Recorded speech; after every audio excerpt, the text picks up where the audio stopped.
The betting odds have just been updated right after President Biden's speech from the DNC, and we're going to be talking about them today. Hello everyone and welcome back to another video with On Point Politics, your number one stop for all things polling and election analysis. And today we're going to map out all of the betting odds onto the Electoral College map.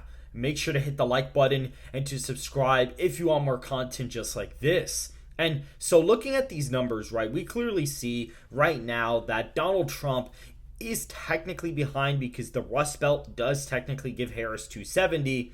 And so if you were to map this out, you would see, the usual safe Republican states on the map, ones from 2020. But Iowa and Ohio would be safe in this scenario because they are polling at pretty high numbers. I mean, Donald Trump is favored to win Iowa by a 92% to 8% margin, Ohio 87% to 13%. I honestly don't know who's betting on Harris. I really don't understand. Like, you're gonna lose money. I don't know why you're betting on Harris to win Ohio. Like, it doesn't make any sense. This is not 2020 anymore. Anything above a 75-point margin is going to end up, or basically any state where the candidate is above 75% is going to be in the safe column. Then I'll probably do 65 to 75 is likely, then 55 to 65 is lean, and anything below that is essentially in the tilt column, at least for this video. That also puts, certain Democrat states into the safe column, as well as Alaska.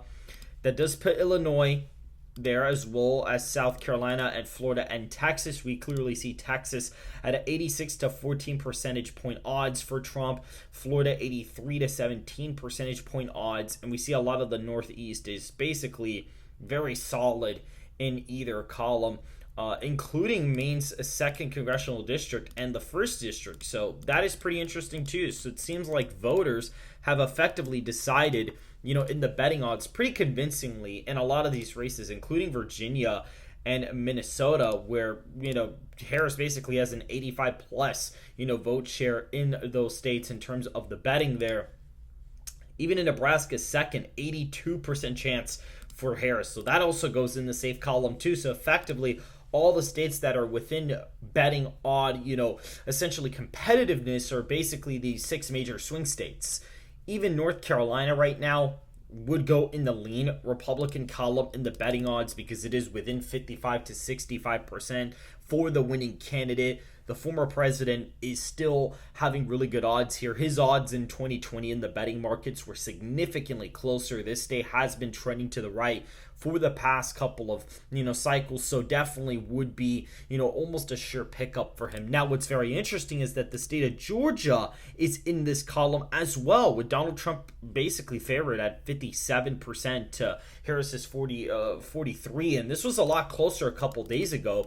But it seems like stuff's kind of reverted there to the point where it's effectively in a pretty decent column for Trump. So that is pretty interesting. And, the state is interesting because you have a lot of rural voters.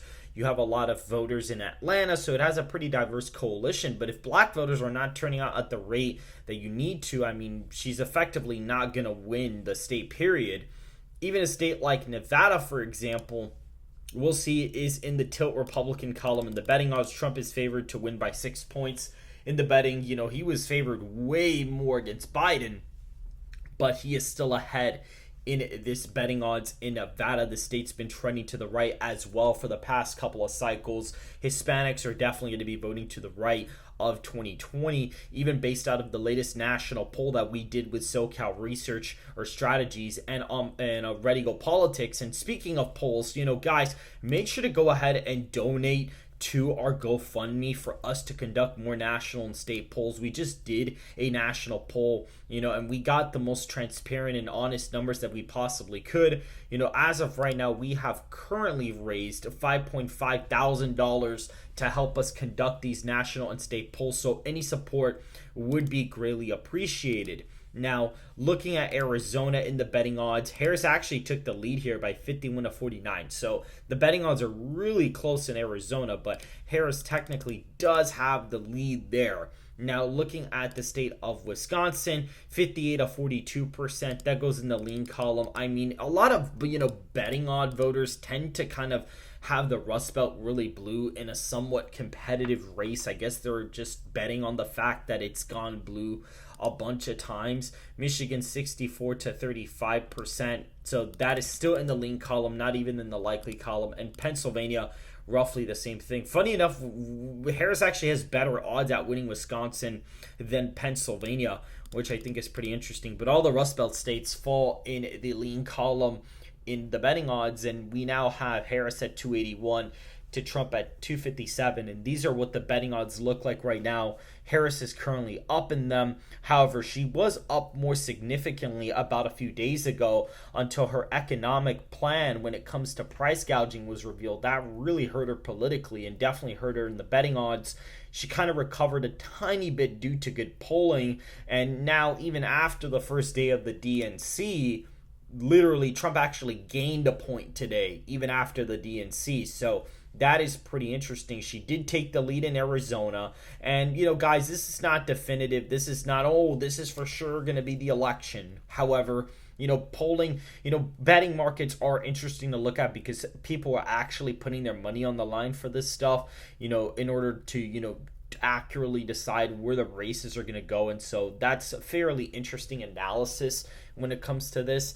And so, guys, make sure to hit the like button and to subscribe if you want more content just like this. And I will see you guys in the next video.